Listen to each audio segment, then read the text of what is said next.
Bonjour. Quand j'étais jeune, je pensais que le terme temple protestant était un édifice dans lequel toutes les personnes qui voulaient protester contre la société, l'économie, la religion se rassemblaient pour faire des propositions. Et donc, j'avais absolument aucune idée de l'origine de ce terme temple. Nous allons voir aujourd'hui ce qu'il signifie dans la Bible. Notamment, c'était Salomon qui avait bâti le temple de Jérusalem pour le culte préconisé à l'Éternel. Ensuite, au début de l'ère chrétienne, le terme Église définissait les assemblées des membres de chrétiens qui se réunissaient régulièrement. Plus tard, dans l'Église catholique, ce terme a signifié l'édifice lui-même. Et c'est Calvin, à la Réforme au XVIe siècle, qui a changé le nom Église et il a mis le nom Temple pour définir le culte protestant et principalement le différencier du culte catholique. Alors voyons ces choses ensemble.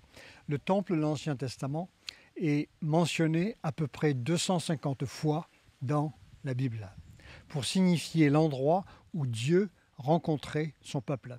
Il avait succédé au tabernacle temporaire dans le désert. Vous vous souvenez avec Moïse.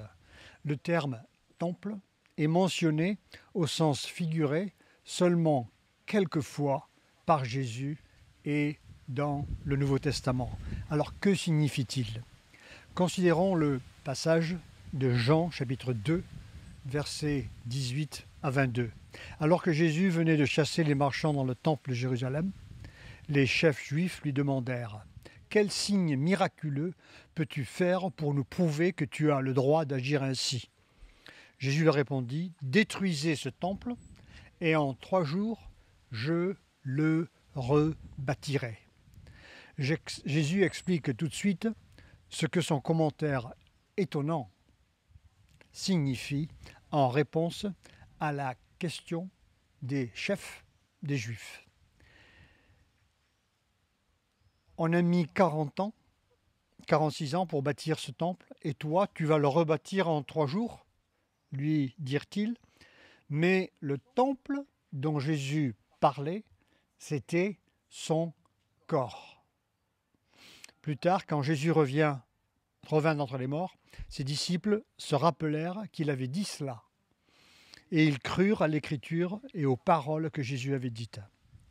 Alors, Paul, prêchant à Athènes, un endroit où se trouvaient beaucoup de temples païens, explique l'aspect spirituel plutôt que physique et pseudo-religieux des temples dédiés aux divinités grecques, dans lesquels les sacrifices étaient offerts.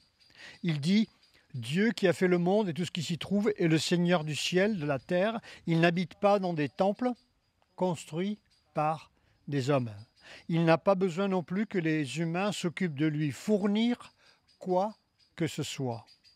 Car c'est lui qui donne à tous la vie, le souffle et tout le reste. » Alors Paul indique cette vérité en précisant que son corps, le corps de Jésus, mentionné par Jésus comme son temple, était constitué par les chrétiens eux-mêmes.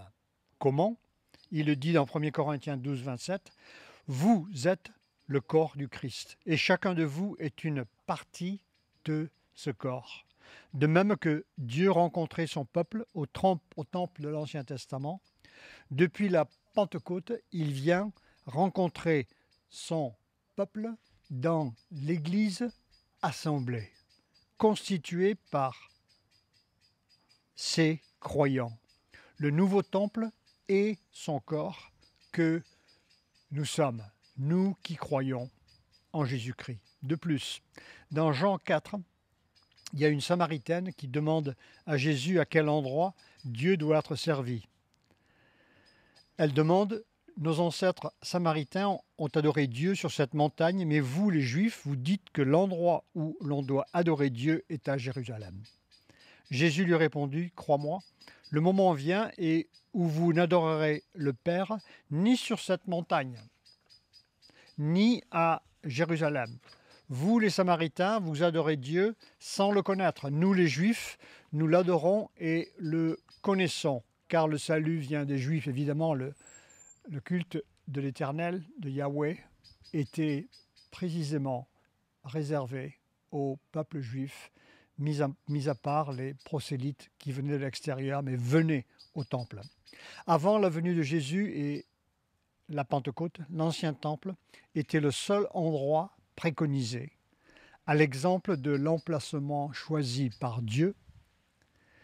Vous vous souvenez, David avait pris un census de son armée, quelque chose qui avait beaucoup déplu à Dieu, et Dieu lui avait prononcé un jugement. Et à ce moment-là, quand l'ange de l'Éternel était en train de détruire une partie du peuple, David avait offert un sacrifice à un endroit qu'il avait acheté d'un certain Arona. Et c'est à cet endroit où ce sacrifice avait été offert par David que Dieu avait demandé de bâtir un temple que plus tard Salomon avait bâti. Le moment vient, et il est même déjà là, où les vrais adorateurs, Jésus répond à la Samaritaine, adoreront le Père en étant guidés par son esprit et selon sa vérité. Pardon, car tels sont les adorateurs que veut le Père. Alors ici, Dieu, il faut comprendre que quand on adore Dieu, quand ils adorent Dieu, les vrais adorateurs, il y a une souveraineté divine, oui, mais il n'y a pas un souverainisme, terme employé par Michel Onfray. C'est-à-dire que nous ne décidons pas ce que Dieu va faire souverainement. C'est lui qui décide de descendre. Dieu est hors de nous et il vient sur nous, il vient habiter dans nous, mais sa présence vient quand on lui rend le culte. C'était dans Exode 33. Dieu avait dit Moïse, mets-toi entre le rocher et l'Esprit de Dieu, je passerai, l'Éternel passera. Et Dieu était passé, et il avait montré sa miséricorde. Et donc, cet Esprit de Dieu, l'Éternel, était extérieur à Moïse, malgré que l'Esprit de Dieu vivait dans son cœur. Il y avait une présence qui était passée. C'est la même chose quand on dit, ou la Bible dit, que la présence de Dieu vient. Elle n'est pas, cette présence, elle n'est pas autour de nous, mais elle vient quand Dieu se présente. Alors Jésus aussi indique, c'est selon sa vérité. Jésus a dit, je suis le chemin, la vérité et la vie. Il y a beaucoup de fausses idoles, il y a beaucoup de faux dieux, beaucoup qui prétendent être Dieu, mais il n'y en a qu'un seul qui est vrai. Dieu est esprit et ceux qui l'adorent doivent l'adorer en étant guidés par son esprit selon sa vérité. Il y a une flèche qui a été détruite durant l'incendie de Notre-Dame. Et cette flèche, apparemment, est un symbole du lien qu'il y a entre la cathédrale de Notre-Dame et les cieux. Je voudrais dire ici qu'il n'est pas possible de monter au ciel, même avec une flèche qui se situe au-dessus de la cathédrale. Il est nécessaire, indispensable, que Dieu descende. Et il descend parmi ceux qui l'adorent en esprit et en vérité. Sans flèche. Le moment vient, et il est même déjà là, où les vrais adorateurs adoreront le Père en étant guidés par son esprit et selon sa vérité. Car tels sont les adorateurs que veut le Père. Dieu est esprit, ceux qui l'adorent doivent adorer en étant guidés par son esprit et selon sa vérité. Pierre compare les chrétiens des assemblées à des pierres vivantes. Vous avez vu des pierres qui restent longtemps dehors et vous remarquez qu'il y a de la verdure qui vient dessus, c'est l'humidité qui l'a fait. Et c'est pour ça qu'on les appelle des pierres vivantes, parce que la végétation vit dessus. je n'en ai pas autour de moi ici, autrement je vous montrerai. Pierre dit, prenez place, vous aussi, comme des pierres vivantes dans la construction du temple spirituel. Vous y formerez un groupe de prêtres consacrés à Dieu. Vous lui offrirez des sacrifices spirituels qui lui seront agréables par Jésus-Christ. Voici ce qui est dit dans l'Écriture. J'ai choisi une précieuse pierre que je vais placer comme pierre d'angle en Zion, et celui qui lui fait confiance ne sera jamais déçu. Cette pierre est d'une grande valeur pour vous les croyants, mais pour les incroyants, la pierre que les bâtisseurs avaient rejetée est devenue la pierre principale. Et ailleurs, il est dit encore, c'est une pierre qui fait trébucher, un rocher qui fait tomber. Ces gens ont trébuché parce qu'ils ont refusé d'obéir à la parole de Dieu, et c'est à cela qu'ils étaient destinés. Mais vous, vous êtes la race choisie, les prêtres du roi. C'est un thème que Calvin avait beaucoup repris à la Réforme, parce que les prêtres, le terme était utilisé exclusivement par les prêtres des églises. La nation, vous êtes une nation sainte, le peuple qui appartient à Dieu. Il vous a appelé à passer de l'obscurité à sa merveilleuse lumière, afin que vous proclamiez ses œuvres magnifiques. Il y a un terme théologique qui s'appelle la propitiation, qui signifie que quand Jésus a été sacrifié au calvaire, il a apaisé la colère de Dieu.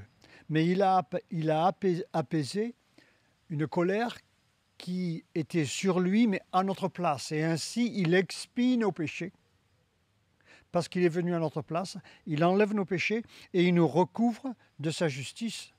Parce que nous faisons confiance au fait qu'il est mort pour nous. Et donc, maintenant, Dieu ne garde plus un inventaire de nos péchés antérieurs. Et nous sommes passés de l'obscurité, alors que nous étions morts dans nos offenses, à la lumière. Après avoir expliqué le seul et unique aspect spirituel et visible des membres de son corps, Pierre exhorte à la sainteté des membres du corps. L'Esprit qui habite l'Église de Dieu est saint. On dit il est le Saint-Esprit. La présence du Saint-Esprit appelle à la sainteté de ses membres. Le terme hagios, en grec, signifie être séparé du monde charnel, du monde des convoitises. Le prophète Élie, d'ailleurs, confronte le peuple de Dieu qui a un pied dans le monde, avec le culte d'Astarté et Asherah, et aussi l'autre pied dans l'Éternel, dans Yahweh. Il clochait d'un côté et de l'autre. Alors, il fallait avoir 2 pieds dans Yahweh, et aujourd'hui, il faut avoir 2 pieds dans Jésus. Il faut marcher dans les pas de Jésus, et non pas un pas avec Jésus et un pas dans le monde. Il faut aussi passer par Golgotha, par la foi et la repentance, avant la bénédiction de la puissance et de la présence de l'Esprit dans nos vies. Il faut porter notre croix chaque jour, selon Jésus. Il faut le suivre et ne pas marcher selon les convoitises du monde. Et il faut changer d'avis sur certaines de nos habitudes mondaines. Dieu, Saint-Esprit, nous montre ces choses petit à petit. Et il convient de changer. Alors, et de demander à Dieu de ce qui nous sépare de la plénitude de cette bénédiction. Il est indiqué dans Actes chapitre 2 qu'ils furent remplis du Saint-Esprit. Et c'est ce que nous devrons souhaiter, parce que le temple que nous sommes, Dieu souhaite, comme quand la gloire de Dieu était descendue dans le temple de Salomon après les sacrifices, il souhaite remplir le temple que nous sommes de l'Esprit de Dieu. Alors, revenant à la définition de l'Église, beaucoup d'églises se réunissaient du temps du Nouveau Testament, l'Église primitive, dans des maisons, car les temples étaient réservés au culte des divinités et les synagogues à la religion juive. Alors, plusieurs maisons privées reçoivent les assemblées des églises, cela est mentionné comme dans Romains 16. Mais l'une d'entre elles est mentionnée par Paul dans sa lettre à Philémon. Il dit à toi, Philémon, notre cher ami et compagnon de travail, et à l'église qui se réunit dans ta maison. Église qui se réunit dans ta maison. Alors, avec l'expansion de la chrétienté, après la conversion de l'empereur romain Constantin, nombre d'édifices païens furent transformés en églises chrétiennes et beaucoup d'autres furent remplacés par des églises chrétiennes qui se trouvaient au centre d'agglomérations importantes. D'où l'origine des emplacements des églises catholiques en Europe, souvent en France, au centre du village, du bourg, du village, ou de la ville ou de la commune dans une grande ville. Au XVIe siècle, malgré que certains réformés avaient repris des édifices catholiques et les avaient dépouillés de leur statut dévoué au culte des saints, les protestants avaient bâti leur propre lieu de culte, comme je l'ai indiqué, Calvin ayant suggéré de les appeler des temples plutôt que des églises, terme utilisé par les catholiques. Alors ils étaient généralement un peu à l'écart du centre où les églises catholiques se trouvaient. Après les persécutions pendant 200 ans, le nombre de ces temples a considérablement diminué. En résumé, la vraie église est d'abord spirituelle, mais elle doit aussi être visible, car les chrétiens doivent se réunir en assemblée. Quelqu'un dit « Ah, mais moi je fais partie de l'église » parce que je suis chrétien. Mais le problème, c'est ceci, que dans l'auteur d'Hébreux reprend certains qui négligeaient l'assemblée. Il dit « N'abandonnons pas nos assemblées comme certains ont pris l'habitude de le faire.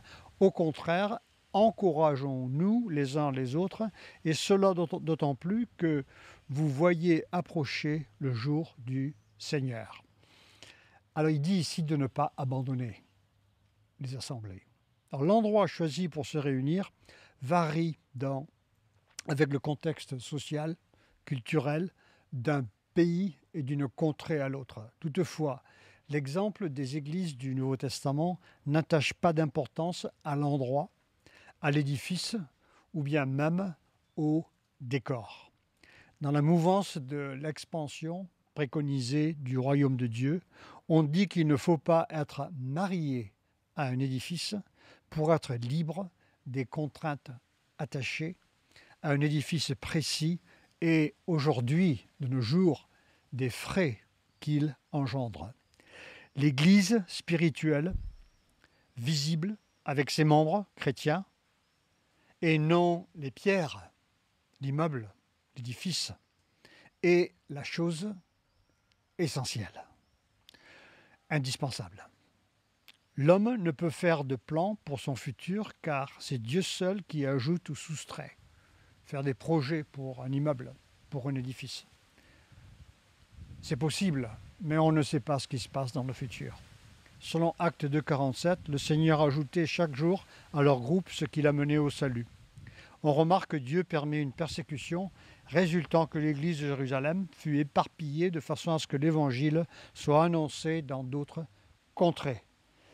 Les assemblées ont dû alors s'adapter aux circonstances. Une vraie église n'a donc pas nécessairement besoin d'avoir un édifice, mais il doit avoir, selon le Nouveau Testament, une assemblée constituée par des membres chrétiens. Le Nouveau Testament rapporte 5 activités qui doivent y être présentes. Premièrement, la prédication et enseignement fidèles aux Écritures. Ensuite, selon Calvin et aussi selon les Écritures, une discipline des membres, impliquant qu'ils sont engagés, que leur vie spirituelle est connue des autres et qu'ils sont en fait transparents avec les autres. Numéro 2, le discipulat. Jésus dit « faites des disciples ». Et la raison pour cela, le terme grec mathétes, d'où on a le terme math, c'est que quand quand les disciples sont capables, quand ils ont appris, ils sont ensuite capables à leur tour de faire des disciples. Et c'est ainsi que se fait la multiplication. C'est essentiel. Alors Jésus et Paul les formaient dans un lieu précis ou sur la route dans le contexte de leur voyage missionnaire. Les disciples ont l'occasion de passer du temps avec leur maître. S'il n'y a pas de disciples-là, les églises ne peuvent pas se multiplier dans le temps. C'est pour ça que Jésus a dit de le faire. Et donc, quand ils sont disciples, ils peuvent voir et entendre ce que leur maître faisait et disait. C'était d'ailleurs la méthode rabbinique. Numéro 3, il doit y avoir une observance du sabbat chrétien en assemblée. Numéro 4, il doit y avoir des baptêmes pour les nouveaux convertis et la Sainte Seine. Numéro 5, il doit y avoir des hymnes, des chants spirituels comme la pratique existait depuis le temps de David et aussi le partage de la parole pour s'édifier les uns les autres. Que la parole de Christ, avec toute sa richesse, habite en vous, instruisez-vous, avertissez-vous les uns les autres avec une pleine sagesse. Chantez à Dieu de tout votre cœur et avec reconnaissance des psaumes, des hymnes, des cantiques inspirés par l'Esprit. Ce que aujourd'hui beaucoup d'églises modernes font et aussi des églises anciennes. Alors, les membres eux-mêmes doivent présenter un sacrifice de louange. C'est ce que Hébreux dit. Et donc, il y a aujourd'hui nombre d'églises, notamment des grandes églises, qui ont des artistes chrétiens qui chantent pour l'assemblée.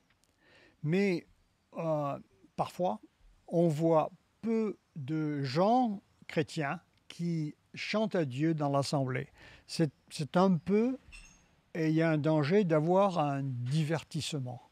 Alors, principalement, dans une réunion chrétienne, il est nécessaire que les membres chrétiens chantent à Dieu, parlent à Dieu, et se parlent les uns les autres de la parole avec des psaumes, etc. Dans 1 Corinthiens 11, 17, le numéro 6 qui est requis, c'est quand vous vous assemblez, pratiquez les dons du Saint-Esprit. Et ça, ce sont les dons charismatiques. Et il est indiqué qu'il est nécessaire de faire ces choses pour l'édification des chrétiens, les dons de foi, de miracles, de guérison, de paroles de connaissance, de paroles de sagesse, de langue, interprétation de langue et discernement des esprits. Et donc, il faut faire cela car dans 1 Corinthiens 14, 25, il est indiqué que quand les secrets du cœur d'un visiteur est révélé, il dira « Ah, Dieu est parmi vous ».